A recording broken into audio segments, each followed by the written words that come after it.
अस्सलाम वालेकुम। आज का जो हमारा टॉपिक है वो है स्ट्रक्चर ऑफ एंटीबॉडी। जो आज का लेक्चर है इसमें हम एंटीबॉडी की जो स्ट्रक्चर है उसको हम डिटेल में स्टडी करेंगे और इसमें हम ये देखेंगे कि एंटीबॉडी के जो स्ट्रक्चर के बेस पे उसकी टाइप जो होती हैं वो कैसे बनती हैं। मतलब जैसे एंटीबॉडी की टाइप होती है IgG, IgA, IgM, IgD, IgE। तो ये टाइप्स जो है वो किस बेस पे बनती हैं, यानी कि एंटीबॉडी की कौन सा ऐसा पार्ट होता है जिसकी बेस पे एंटीबॉडी की क्लासेस बनती हैं, इन सब को हम डिटेल में स्टडी करेंगे। ठीक है, तो फर्स्ट ऑफ ऑल जो जनरल स्ट्रक्चर है एंटीबॉडी की उसको हम देखते हैं कि वो किस तरह की होती है। जो एंटीबॉडी होती है, फर्स्ट ऑफ ऑल हमें ये पता होना चाहिए कि एंटीबॉडी की नेचर क्या होगी। जो एंटीबॉडी होती है उसकी नेचर होती है प्रोटीन, यानी कि इसकी नेचर क्या होगी, प्रोटीन इन नेचर होती है एंटीबॉडी। ठीक है, अब पता है हमें कि जो प्रोटीन होती है वो किस चीज़ से मिलकर बनी होती है, अमाइनो एसिड से मिलकर बनी होती है। ठीक है, और जब अमाइनो एसिड मिलकर बनते हैं, यानी कि बहुत से अमाइनो एसिड जब मिलते हैं तो वो एक जो उससे जो चेन बनती है उसे हम कहते हैं पॉलीपेप्टाइड। ठीक है, तो जो एंटीबॉडी है उसमें एक्चुअली क्या होते हैं, 4 पॉलीपेप्टाइड चेन्स होती हैं। ठीक है, अगर आप इस डायग्राम को देखें तो यहाँ पे आपको नज़र आ रहा होगा कि 2 ब्लैक से मैंने यहाँ पे बना दिए हैं, एक ये ब्लैक है और ये ब्लैक है। ठीक है, तो इसका मतलब ये हुआ कि एक ये पॉलीपेप्टाइड चेन है और एक ये पॉलीपेप्टाइड चेन है। ठीक है, अब अगर इसको देखें तो इसका साइज क्या है, स्मॉल है। ठीक है, इसका भी साइज स्मॉल है, इसका भी साइज स्मॉल है। अब अगर दरमियान में देखें तो ये जो है, ये वाली चेन और ये वाली जो चेन जो है इसका साइज क्या है, बड़ा है। ठीक है, तो ये भी क्या है, 2 पॉलीपेप्टाइड चेन है और ये भी क्या है, 2 पॉलीपेप्टाइड चेन है। तो टोटल कितनी होगी पॉलीपेप्टाइड चेन्स, 4 पॉलीपेप्टाइड चेन हो गई। यानी कि जो एक एंटीबॉडी होती है उसमें टोटल कितनी पॉलीपेप्टाइड चेन होती हैं, 4 पॉलीपेप्टाइड चेन होती हैं। 2 होती हैं लाइट, लाइट का मतलब उनका साइज स्मॉल होता है। ठीक है, तो देखें ये ब्लैक और ये ब्लैक जो है ये क्या है, दोनों लाइट चेन है। ठीक है, तो 4 पॉलीपेप्टाइड में 2 होती हैं लाइट चेन और ये दोनों चेन क्या होंगी, आपस में एक दूसरे के आइडेंटिकल होंगी, बिल्कुल एक जैसी होंगी। ठीक है, इस वजह से मैंने दोनों को ब्लैक ब्लैक बना दिया, यानी कि ब्लैक एक ही कलर में इसलिए बनाया है ताकि आपको समझ आ सके कि ये दोनों चेन एक दूसरे के आइडेंटिकल हैं। ठीक है, इसी तरह आप सेंटर में आए तो यहाँ पे 2 चेन जो हैं पॉलीपेप्टाइड चेन वो क्या हैं, इनका साइज बड़ा है। ठीक है, तो ये क्या है, हैवी हैं एज कंपेयर टू दिस, तो इस वजह से इनको हम कहते हैं हैवी चेन। ठीक है, तो 4 पॉलीपेप्टाइड में 2 लाइट चेन हो गई और 2 क्या होती हैं, हैवी चेन होती हैं। ठीक है, तो ये टोटल कंपोजिशन होती है एक एंटीबॉडी की। ठीक है, तो इसमें ये है कि ये और ये जो 2 पॉलीपेप्टाइड चेन हैवी चेन है ये भी एक दूसरे के क्या है, आइडेंटिकल होती हैं, बिल्कुल एक जैसी होती हैं। ठीक है, और अगर इसको सेंटर में कट किया जाए तो इसमें क्या ये होगा कि ये 2 पोर्शन और ये 2 पोर्शन आपस में आइडेंटिकल होंगे। ठीक है, तो इस तरह से हम जो एंटीबॉडी की जनरल स्ट्रक्चर है उसको ओवरव्यू करेंगे और देखेंगे कि जो ये 4 पॉलीपेप्टाइड चेन है इनमें क्या कौन कौन से कंपोनेंट्स होते हैं और इसको कैसे, यानी कि जो एंटीबॉडी होती है वो कौन सा ऐसा पोर्शन होता है जिसकी बेस पे वो एंटीजन के साथ बाइंड करती है। ठीक है, तो फर्स्ट ऑफ ऑल देखते हैं कि जो लाइट चेन और हैवी चेन जो है इनको हम डिफरेंट कंपोनेंट्स में कैसे डिवाइड करते हैं। ठीक है, जो लाइट चेन और हैवी चेन होता है इसको फर्दर हम फिर 2 कंपोनेंट्स में डिवाइड करते हैं, दोनों को ही। ठीक है, जो लाइट चेन होती है उसका पहले हम जैसे लाइट चेन को देख लेते हैं। जो लाइट चेन होती है उसके भी 2 कंपोनेंट्स होते हैं। ठीक है, एक वो पोर्शन होता है जो वेरिएबल होता है, वेरिएबल मींस के एंटीबॉडी टू एंटीबॉडी वो चेंज होता रहेगा।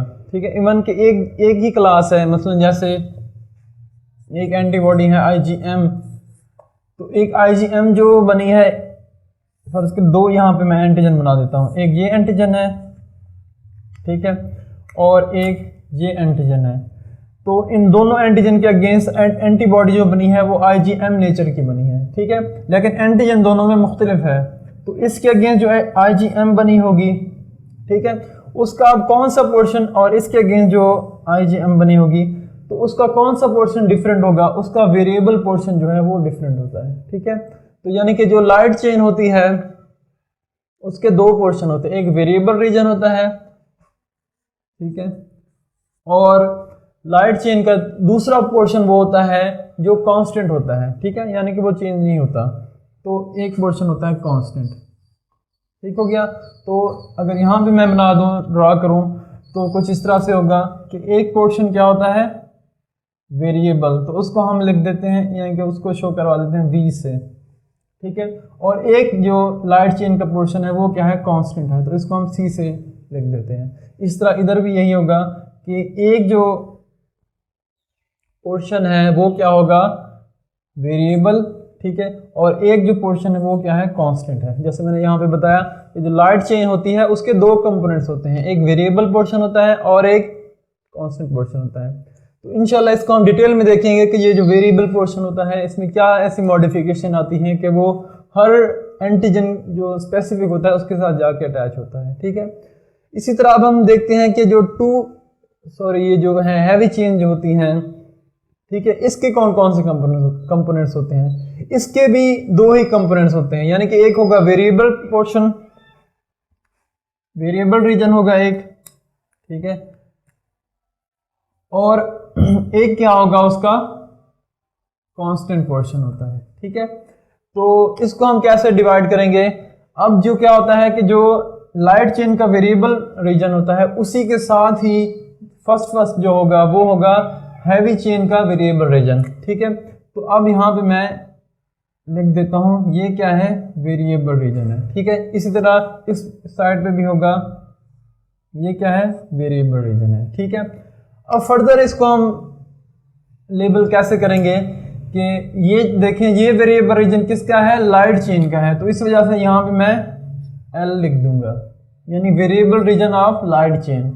अब इसको अगर देखें तो ये जो है कांस्टेंट रीजन, ये भी लाइट चेन का हिस्सा ही है, तो इसको हम लिख देंगे constant region of light chain. इसी तरह इधर भी लिख देंगे CL और VL। अब इधर देखें तो ये जो वेरिएबल रीजन है ये किसका है, ये हैवी चेन जो है उसका हिस्सा है, तो इसको हम लिख देंगे VH। इस तरह इसको भी हम लिख देंगे VH। इसके बाद क्या होता है, ये जो वेरिएबल रीजन के बाद मैंने क्या कहा कि वेरिएबल रीजन भी होगा इसमें हैवी चेन में और कांस्टेंट रीजन भी होगा, ठीक है। तो अब क्या होगा यहाँ पे, अब इसके बाद होगा यहाँ पे कांस्टेंट रीजन, ठीक है। और कांस्टेंट रीजन जो होगा उसको हम C से रिप्रेजेंट करते हैं, ठीक है, यानी कि C, इधर भी C। इसी तरह आप देखें क्योंकि ये जो हैवी चेन है ये बहुत बड़ी है, तो यहाँ पे देखें जो है क्या कहते हैं लाइट चेन है उसमें कांस्टेंट रीजन सिर्फ एक ही है, ठीक है, लेकिन ये जो चेन है ये बहुत बड़ी होती है, तो इस वजह से इसका जो कांस्टेंट रीजन होता है वो काफ़ी बड़ा होता है, तो इस वजह से इसको हम डिफरेंट पार्ट्स में डिवाइड कर देते हैं। तो इसको हम लिखेंगे constant region of heavy chain 1, इस तरह constant region of heavy chain 1, यानी कि ये डोमेन 1 है। इसी तरह इसको हम फिर फर्दर उस ग्रुप में डिवाइड कर सकते हैं, ये इस तरह से कुछ, ठीक है, यानी कि अब ये भी क्या है, कांस्टेंट रीजन है हैवी चेन का, ठीक है। तो इसको हम लिखेंगे constant region of heavy chain 2, क्योंकि ये दूसरा पार्ट है उसका। इस तरह इसको हम लिखेंगे constant region of heavy chain 2, ये भी 2 है, ठीक है, क्योंकि ये दोनों एक दूसरे के आइडेंटिकल होती हैं एंटीबॉडीज। इस तरह ये तीसरा पोर्शन होगा constant region of heavy chain 3, इस तरह ये होगा constant region of heavy chain 3। तो इस तरह से हम जो एंटीबॉडी के जो डिफरेंट पोर्शन होते हैं उनको हम लेबल कर सकते हैं, ठीक है। इससे हमें आसानी हो जाती है कि एंटीबॉडी को जो है हम इजीली डिवाइड कर सकते हैं कि कौन सा उसका पोर्शन वेरिएबल पोर्शन है और कौन सा उसका पोर्शन जो है वो कांस्टेंट पोर्शन है, ठीक है। अब हम ये देखते हैं कि ये 4 पॉलीपेप्टाइड चेन तो हैं, ये आपस में जुड़ी हुई कैसे हैं। ये आपस में जो जुड़ी होती हैं वो दो तरह के बॉन्ड जो हैं उनसे जुड़ी होती हैं। एक तो होता है डाइसल्फाइड बॉन्ड, एक तो ये बॉन्ड है जिसके थ्रू ये आपस में जुड़ी हुई हैं। सबसे इंपॉर्टेंट ये वाला होता है बॉन्ड, ठीक है। और ये होता कहाँ पे है, क्योंकि मैंने बताया कि ये जो एंटीबॉडी है इसकी नेचर क्या है, प्रोटीन इन नेचर है, ठीक है। और प्रोटीन किससे मिलकर बनी होती है, अमाइनो एसिड से मिलकर बनी होती है। और अमाइनो एसिड में एक अमाइनो एसिड है सिस्टीन। सिस्टीन जो है उस अमाइनो एसिड में सल्फर प्रेजेंट होता है, ठीक है। उस सल्फर की वजह से क्या होता है, ये डाइसल्फाइड बॉन्ड बनता है, ठीक है। तो यानी कि कांस्टेंट रीजन जो है जो इसकी लाइट चेन का कांस्टेंट रीजन है और constant region of heavy chain जो है, यहाँ पे जो सिस्टीन अमीनो एसिड होता है उन दोनों के दरमियान क्या होता है, यहाँ पे डाइसल्फाइड लिंकेज बन जाता है। इस तरह यहाँ पे भी होगा डाइसल्फाइड लिंकेज, और इस लिंकेज की वजह से क्या होता है कि ये लाइट चेन पोर्शन जो है और हैवी चेन पोर्शन जो है ये आपस में जुड़े रहते हैं। ठीक है, तो ये और ये डाइसल्फाइड बॉन्ड कहाँ पे बन रहा है, सिस्टीन अमीनो एसिड जहाँ पे होगा वहाँ पे ये डाइसल्फाइड बॉन्ड बन रहा है। ठीक है, ये तो हमने देख लिया कि जो लाइट चेन और हैवी चेन आपस में किस तरह से जुड़ी हुई है। अब हम ये देखते हैं कि ये जो हैवी चेन जो है वो आपस में किस तरह से जुड़ी होती हैं। ये भी जो आपस में जुड़ी होती हैं, यहाँ पे भी क्या होता है, डाइसल्फाइड लिंकेज ही होता है। ठीक है, यानी कि यहाँ पे जहाँ पे सिस्टीन होगा अमीनो एसिड तो उनके दरमियान क्या होगा, डाइसल्फाइड लिंकेज बन जाएगा। तो ये एक से ज्यादा होते हैं डाइसल्फाइड लिंकेज। ठीक है, इस वजह से क्या होता है कि ये एंटीबॉडी जो इसके जो हैवी चेन होते हैं, हैवी चेन का रीजन जो है वो आपस में स्ट्रांगली अटैच होते हैं एक दूसरे के साथ। ठीक है, अच्छा अब क्योंकि ये क्या है, प्रोटीन इन नेचर है, तो हमें पता है जो प्रोटीन होती हैं वो अमीनो एसिड से मिलकर बनी होती हैं, और प्रोटीन के जो हमेशा दो टर्मिनल होते हैं, एक होता है उसका एन टर्मिनल और एक होता है सी टर्मिनल। तो ये जो है एंटीबॉडीज, इसका जो एन टर्मिनल होता है वो इस साइड पे होता है, यानी कि वेरिएबल रीजन जो है उसका एन टर्मिनल यहाँ पे होगा। ठीक है, यानी कि एंटीबॉडी का एन टर्मिनल इस साइड पे होता है, ये जस्ट मैं सिर्फ एन लिख देता हूँ। ठीक है, और दूसरा जो टर्मिनल होता है किसी भी प्रोटीन का वो होता है सी टर्मिनल। ठीक है, तो इसका सी टर्मिनल यहाँ पे होगा। ठीक है, और ये जो हैवी चेन है इसका सी टर्मिनल यहाँ पे होगा।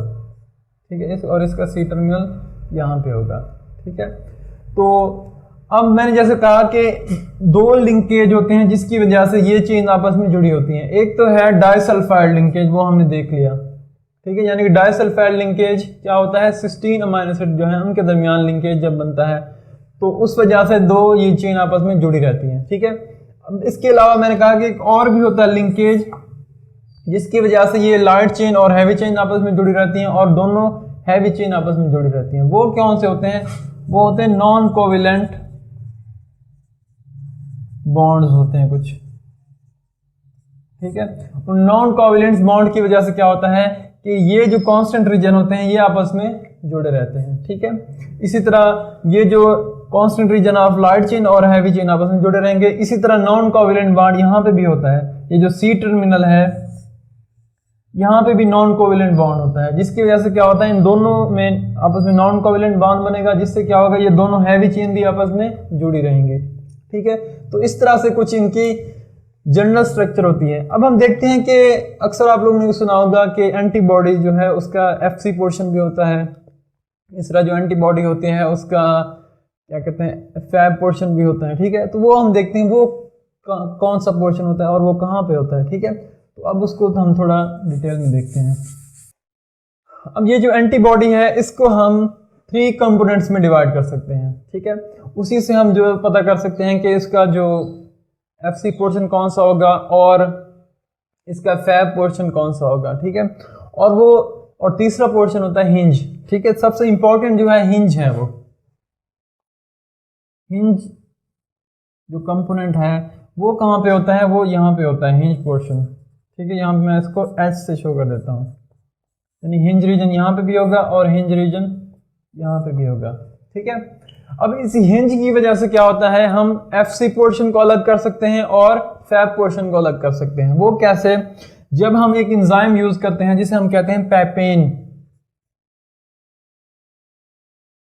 पैपेन अमीनो एसिड क्या करवा देता है, ब्रेक डाउन करता है, यानी प्रोटीन की ब्रेक डाउन करवा रहा होता है पैपेन। तो जब हम पैपेन इंसर्ट करते हैं किसी एंटीबॉडी के ऊपर तो पैपेन क्या करता है कि एंटीबॉडी का जो हिंज रीजन होता है, ये वाला रीजन, उसकी ब्रेक डाउन करवा देता है। ठीक है, जब उसकी ब्रेक डाउन करवाता है तो उस हिंज रीजन की वजह से अब क्या होता है कि एंटीबॉडी 2 कंपोनेंट्स में डिवाइड हो जाती है। एक को हम कहते हैं फैब पोर्शन, ठीक है, और दूसरे को हम कहते हैं एफसी पोर्शन। ठीक है, अब हम देखते हैं कि एफसी पोर्शन कौन सा होगा इसका और फैब पोर्शन कौन सा होगा, इसको हम देखते हैं। अब क्योंकि क्या हो रहा है, ये हिंज रीजन ये वाला है और यहां से ही ब्रेक डाउन हो रही है इसकी एंटीबॉडी की, जब हम पैपेन जो एंजाइम है वो इंसर्ट करते हैं, तो उससे क्या होगा, ये एरिया जो है वो अब डिवाइड हो जाएगा। ठीक है, तो अब इसको हम इस तरह से कुछ लिख सकते हैं कि ये जो एरिया होगा ये होगा FC पोर्शन, थोड़ा सा यहाँ से नीचे इधर, ठीक है, ये होगा FC रीजन, और इसके अलावा जो ऊपर रह जाएगा पूरा पोर्शन उसको हम कहेंगे फैब रीजन। ठीक है, यानी कि कुछ इस तरह से अगर मैं यहाँ पे बना दूं एंटीबॉडी, ये होगी एंटीबॉडी, ये होगी एंटीबॉडी इस तरह से। ठीक है, अगर यहाँ पे मैं क्या करूँ, पैपेन इंसर्ट करूँ, तो उससे अब क्या होगा कि ये इस तरह से इसकी ब्रेक डाउन हो जाएगी। अब इसमें देखें कि जो उसके हैवी चेन के कांस्टेंट रीजन है वो ये नीचे वाला जो पोर्शन है CH2 और CH2 ये वाला, और CH3 जो है ये अलग हो गए हैं। ठीक है, यानी कि CH2 का कुछ कंपोनेंट थोड़ा सा ऊपर चला गया है बस। ठीक है, और CH2 का ज़्यादातर पोर्शन नीचे आ गया है। ठीक है, ये अलग हो गए हैं, तो ये जो अलग पोर्शन हुआ है ये हो जाएगा FC पोर्शन। ठीक है, और जो अब यहाँ पे देखें जो एंटीबॉडी होती है उसने जो बाइंड करना होता है वो इस रीजन में करना होता है। ठीक है, तो अब क्योंकि ये जो रीजन बच गया है, ये जो ऊपर वाला जो रीजन है, इसने एंटीजन के साथ बाइंड करना होता है, तो इस वजह से इसको हम कहते हैं फैब रीजन। फैब इस वजह से कह रहे हैं कि यानी कि वो फ्रेगमेंट है जो एंटीजन के साथ बाइंड करता है। AB का मतलब है एंटीजन बाइंडिंग रीजन। ठीक है, तो यानी कि ये वो फ्रेगमेंट है जो एंटीजन के साथ बाइंड होगा, उसको हम कहेंगे फैब, यानी कि जो ऊपर का वाला पोर्शन है, और जो नीचे वाला पोर्शन होता है उसको हम FC कहते हैं। FC इस वजह से कहते हैं कि ये जो नीचे वाला पोर्शन होता है इसको हम क्रिस्टलाइज कर सकते हैं। ठीक है, ये जो नीचे वाला पोर्शन होता है तो इस वजह से इसको हम कहते हैं FC पोर्शन। ठीक है, और ये जो ब्रेक डाउन हुई थी वो किस वजह से हुई थी, जो पैपेन होता है एंजाइम, उसकी मदद से हम क्या कर सकते हैं, ये जो एंटीबॉडी है इसको दो हिस्सों में डिवाइड कर सकते हैं, फैब रीजन में और FC रीजन में। इस तरह एक और एंजाइम होता है जिसे हम कहते हैं पैप्सिन। पैप्सिन से हम क्या कर सकते हैं कि जो एंटीबॉडी होती है, ठीक है, अब देखें यहाँ पे एंटीबॉडी जो है इसकी हम ब्रेक डाउन कर सकते हैं। कहाँ पे कर सकते हैं, अब जो है जो पैपेन था उसने क्या किया था, जो CH2 रीजन था उसके अप्रॉक्सीमेटली यहाँ पे ब्रेक डाउन किया था। ठीक है, लेकिन जो पैप्सिन एंजाइम होता है वो क्या करता है, अब जो एंटीबॉडी की ब्रेकडाउन करता है वो थोड़ी नीचे करता है एंटीबॉडी की ब्रेकडाउन। ठीक है, यानी कि जो पैपेन रीजन था उससे नीचे, यानी जो जहाँ पैपेन ने एक्ट किया था उससे नीचे यहाँ पे एक्ट करेगा और उसकी ब्रेकडाउन करवा देगा। ठीक है, तो अब ये जो ऊपर वाला पोर्शन बच गया है इसको हम कहते हैं FAB प्राइम। ठीक है, अब क्योंकि ये जो एंटीजन बाइंडिंग पोर्शन अब बचा है जो, अब उसका कुछ एरिया जो है नीचे से इधर इंसर्ट हो गया है। ठीक है, यानी कि उससे थोड़ी इसकी लेंथ बड़ी है, इस वजह से इसको हम कहते हैं FAB प्राइम। ठीक है, तो अब यहाँ पे हमने ये देख लिया सारा कि एंटीबॉडी जो है उसके दो कंपोनेंट कौन कौन से हैं। ठीक है, तो FAB फैब पोर्शन को हम फैब क्यों कहते हैं, वो इस वजह से कहते हैं क्योंकि वो एंटीजन के साथ बाइंड करता है, इस वजह से उसको हम फैब कहते हैं। ठीक है, और FC इस वजह से कहते हैं क्योंकि ये क्रिस्टलाइज हो जाता है इजीली, इस वजह से इसको हम कहते हैं FC पोर्शन। तो हमने जनरल स्ट्रक्चर जो है एंटीबॉडी की वो देख ली। इंशाल्लाह अब जो नेक्स्ट लेक्चर है उसमें हम ये देखेंगे कि जो एंटीबॉडी की ये स्ट्रक्चर है इसकी बेस पे हम एंटीबॉडी की डिफरेंट क्लासेस जो हैं उसको हम कैसे यानी कि स्टडी करते हैं कि मसलन ये जो IgG एंटीबॉडी होती है उसका कौन सा रीजन जो होगा जो IgM में नहीं होगा, इस तरह IgE में क्या फ़र्क होगा, तो सबको हम डिटेल में देखेंगे। Thank you.